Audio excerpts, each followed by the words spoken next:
Bapak Ibu saudara-saudari yang terkasih dalam Kristus Yesus, sekiranya ada dua hal yang ingin saya sampaikan terkait dengan warta kitab suci yang baru saja kita dengarkan. Yang pertama, dari bacaan pertama kita mendengarkan tentang beberapa orang yang ditetapkan oleh para rasul dan penatua-penatua menjadi utusan untuk menyampaikan keputusan-keputusan konsili yang telah diambil. Konsili pertama terjadi di Yerusalem.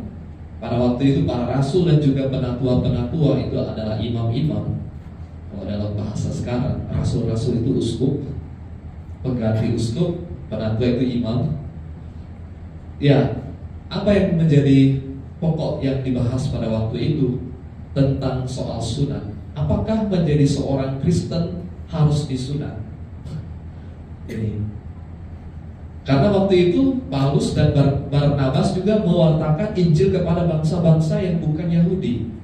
Tetapi yang mempersoalkan adalah orang-orang Yahudi yang kemudian menjadi orang-orang Kristen. Dan terutama mereka banyak tinggal di daerah Antioquia.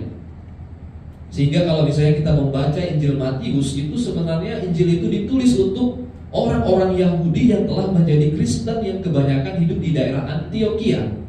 Dan di daerah Antioquia itulah kemudian orang-orang yang mengikuti Kristus disebut sebagai Kristen.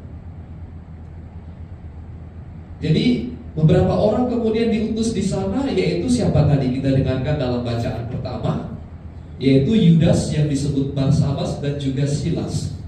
Dan tujuan mereka untuk diutus di situ ya menyampaikan keputusan-keputusan dari konsili atau pertemuan. Kita masih hidup di era Konsili Vatikan kedua, belum ada Konsili Vatikan ketiga ya.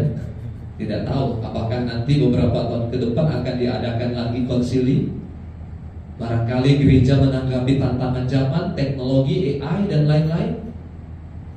Karena iman itu terus berubah mengikuti perkembangan zaman, penghayatan iman kita. Ya, gereja Semper Reformanda, gereja senantiasa memperbaharui dirinya terus menerus, tetapi dia tidak menjadi sama seperti dunia. Jadi ya, dalam perjalanan kehidupan komunitas ternyata perbedaan pendapat, perbedaan pandangan, pertentangan dan konflik ternyata juga telah terjadi pada zaman para rasul.